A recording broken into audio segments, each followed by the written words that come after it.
Same issues that you are trying to say exist and must have preeminence. It's a culture. They weren't raised like that. Irish were enslaved just like Jamaicans by the same people. Well, I don't know their culture over there, but I'm talking about our culture. I'm just saying it's a culture thing. Our educational system don't train us to be entrepreneurs. It trains us to work for other people, to make a living, to go to school. That's what your parents instill in you. So it's not necessarily that when you grow up you don't want to do it because of fear. It's that it's not what you know. It's not what you've been taught. So. I don't think we're going to get the answer to it. I just want to understand that the same issues you're describing, he would have faced, and he forgot about all that and took the risk. And just think of the shame that Jamaica had the opportunity to form a company like a Digicel and didn't. We spoke about how Digicel was financed. So we're not going to spend much more on that. But what the point I try to make is don't fall in the trap of saying that banks not going to lend you money, so you're not going to do it. There are creative ways that you can finance your business. You can form partnerships with other people. Just make sure that a lawyer friend of yours help to make sure everything is written up. Right? So don't depend only on loans. You can find equity. And again, the right people. You spoke about the mentality. So who are you going to hire then? If all of us stay like this and negative, who are you going to hire? Some Trini? Employees, because they are not the one that is taking the risk. You're the one that is taking the risk. They are looking for a paycheck at the end of the day. So it's not like let me tell you about my situation. When I left DNG in September of 2000, everybody thought I was a madman because I was leaving a well-established. At that time, by the way, Red Stripe was what Digicel is now. Red Stripe is the most well-known brand. And I was going to, at that time it was called Moselle, you know the name Digicel yet? Unknown company. You can take personal risks. Just make sure that you at least buy into what can happen down the road. So what I did was I bought into some stock options for a salary cut. So you can make a personal decision, but you weigh your risk. At that time I said, I have an MBA, I've worked in many companies. If those don't work out, I can go somewhere else. Right? But I didn't say I'm not going to go. My wife was supportive, but I knew she went to bed and wondered, can my job pay for all of this? Right? With a certain animal that's required in terms of new companies. You wouldn't take that chance? No, we're not talking cash plus because that model never makes sense. No, what I'm saying is that based on the fact that, just for your example, you left Red Stripe and you went to Muscle at the time before it was so you had no knowledge of whether Digicel was going to make it or not, right? No. So that's a risk you take. So when you call yourself a risk taker, because you don't know if it's going to work out for you, yes or no. Despite the fact that you might be educated and you figure that, boy, if that don't work out, you can find something else. But this is a risk you plan to take for yourself because you're leaving sure for unsure. So I'm saying it's the same thing for people. No, but I believe in the model you see. I agreed with them and they told me and said that this business is going to make sense because of whatever. Some of the things I pointed out to you earlier, the fact that this business can only go up. And yes, the months when cash flow was tough, I wondered if I made the right decision. But then we saw the response of the consumers and you got buoyed by that experience and you knew that as long as you continue to do the right things and apply the right business principles, you can have a success. But yes, initially there was an element of risk. What went through your mind as you left DNG? You're of the mindset that, okay, when I leave and per se Digicel or this unnamed company doesn't work out, I've worked in many places, I have my MBA, I can find somewhere else to work. And so much different are you? That's what you'll be able to say to yourself too. Yeah, well, yes, I can tell it to myself. But I think in terms of where you come back to the fair feeling, and especially why I think Jamaicans still have this whole ideology of the job for life, because it is something that is pounded to you on a daily basis of job losses and everything, that jobs are hard to get out there. So hence you tend to hold on with dear life with what you have, So your thinking, so to speak, is, I wouldn't say by my experience with and conversation with others, especially, no offense, of the a bit older, not saying older, but a bit older. Generation. I said a bit. older generation that this is not their thinking, this is not what they feel. They are not confident enough that per se if this venture doesn't work, I can recover, which is what stops a lot of people. But for the economy to grow, we're going to need a lot of small and medium-sized enterprises. Large companies not going to grow this economy. All right? And remember, this is, the point we're talking about is about hiring the right people. I mean, even though you said small businesses, even when, because a lot of us are persons who work because they have to make ends. A lot of people don't like their jobs, but they work because they have to work. So you say, where are you going to find a staff? People will work because they feel like they need to provide for, whoever or whatever. But, so in your daily life, for example, do you have annoyances? Because annoyances can also point out to you what opportunities exist in them. Because if something is annoying you, they may be annoying a large number of other people, and maybe the solution is in the annoyance. And that's why I say you have to just change the way you think, Yeah, we use our customer care department, for example, as product development, When people call in, we actually measure what people call the most about. How do you think we form products like Cari-Med and so forth? Because people are calling, it's costing them to add credit. And I said, well, why don't we make it that they can do it? So you can use even complaints as a way of generating ideas. Remember, we talk about identifying the opportunities. Opportunities are around you. Just find things that annoy you. I'm sure that's what happened to Audrey Marks when she formed Paymaster, having to pay bills. That's why I said, stop justifying the fact that you have to work for somebody else. That's what you're using the energy to do, justifying the status quo. Live on the edge. I've found it fun. And the last one is not much conversation because I think innately we believe in it. But how many of you actually spend time with anybody at all? Whether you help as child or anybody. I know you might think that you have to be part of Rotary or a big organization. But do enough of you actually spend time trying to improve the life of even one more person? Because you are among the advantaged class, regardless of how tight you think things are. And make sure when you start your companies that you begin, even in the community immediately outside or where your workers come from, try and put back something there. And this is not protection money, but try and put back something there.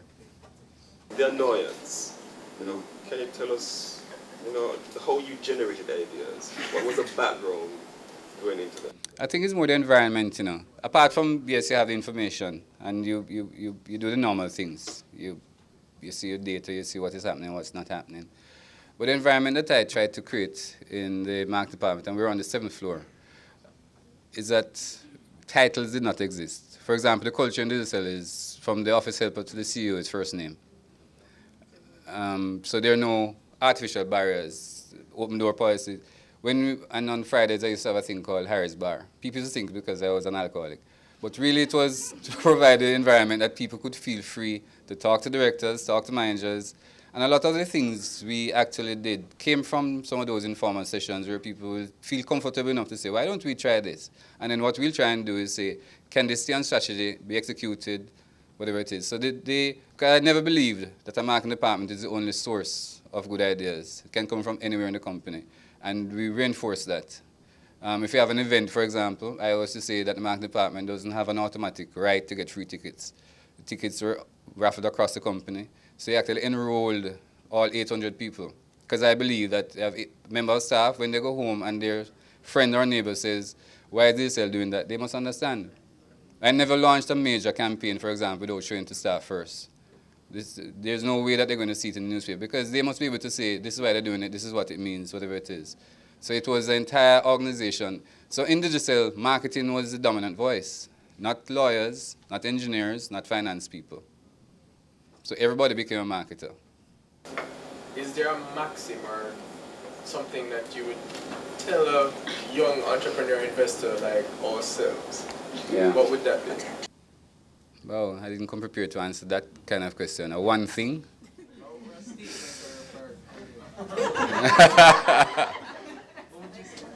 I don't know. I think that most people give speeches and claim about how people are the most important thing. But I genuinely believe. I used to have, when I have had staff meetings on a Friday or Monday, depends on when I decided to do it. I used to tell people, I used to remember, Cable Wireless has GSM network. They have engineers. They have whatever it is. They have their families also are glad they're going to work. The only thing that is making the difference is how you execute. Do you execute properly? Do you execute on time? It all goes back to the people. If you look on it without the brands, it's the same businesses. It's the people and the creative thinking. I tell them that marketing is a thinking game. You have to outthink your competitor. It's almost like chess. You say, well, you do that, that's what they're likely to do. So is that where you want to go? And sometimes you have to rearrange. But it is all about the creativity of the people and the passion. The passion of people. On a Friday, like 2 or 3 years ago, I used to just enjoy it. On a Friday, people could wear anything they wanted. And 80 to 90% of people wore digital shirts to work. That pride, when we do internal surveys, the pride of working for the company was high. If you go back to maybe 2000, 2001, Cari-Med staff wouldn't wear it on the road because they would be hunted. Right? It all goes back to the people. They started to walk with their chest up, and I think it got infectious. It's about the people.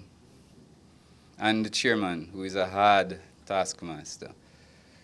We have never missed up to December when I left, we have never missed a target. And he has always kept moving it. Statement that Digicel is doing absolutely nothing special right now. That with a competitor like Cable and Wireless, anybody could look good.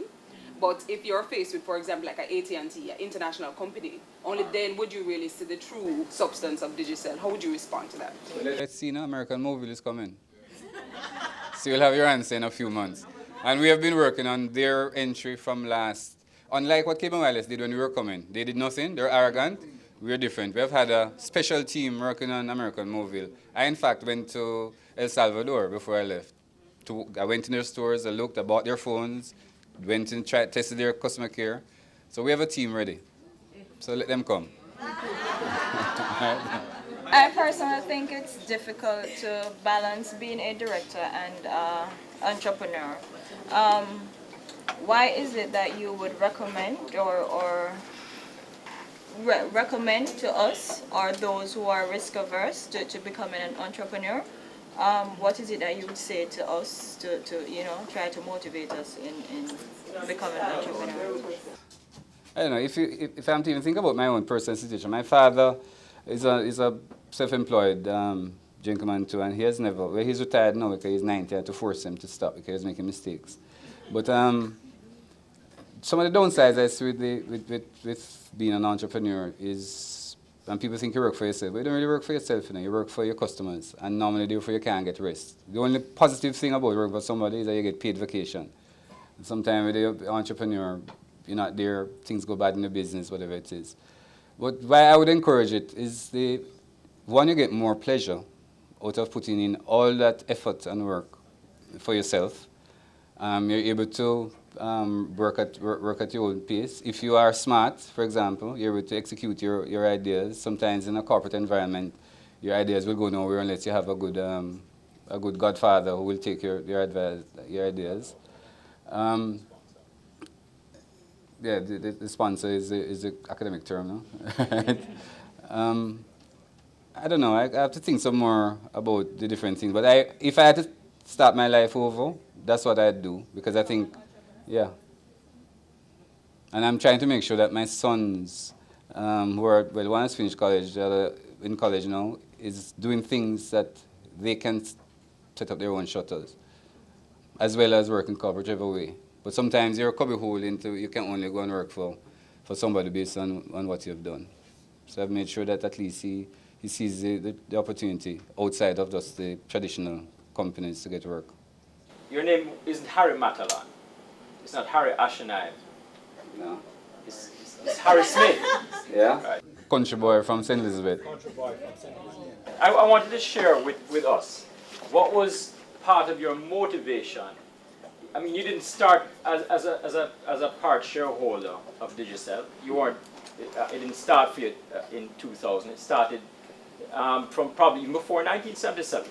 What was that motivation? Because what is evident is that you have demonstrated the entrepreneurial drive to be able to excel in a wide variety of environments, from a Colgate Palmolive to a family-owned Red Stripe to a transformation in Diageo to a Digicel. What has kept that drive and motivation? I told Michelle I didn't want to talk about the Harry Smith. No, I want to hear about a little bit about the Harry Smith. No, let me go back to maybe when I was in high school. I played a lot of team sports. So working with people and learning to lose were things learned early. Doing well in anything you do. I have never applied for a job, by the way. No, I've always been recommended. From I left university, my first degree was a science degree. When I left university, Banana Board called, trying to apply this call, and it was natural sciences then, and asked for the top graduates in a particular field. The top graduate actually stayed on to do PhD, thank God for her, and her PhD. And the other two, both of us went to work at Banana Board. While working there, I was doing research on a number of products from many multinationals, one of which was Shell. So Shell, in seeing the work I did, offered me a job to work with them. And I was a salesman. So I sold across Jamaica. That's why I know every nook and cranny. And part of doing that sales, especially it was agricultural chemicals, you actually met the fabric of the earth. You met farmers, large farmers in sugar estates. You met small farmers in St. Elizabeth. And you understood therefore the differences in how people think and what motivates them. So it was learning I didn't know, but I was learning about Jamaican people. After being at Shell for a while, the opportunity to work on the consumer side of Shell. Remember, the oil culture of Shell is what was big now. So that was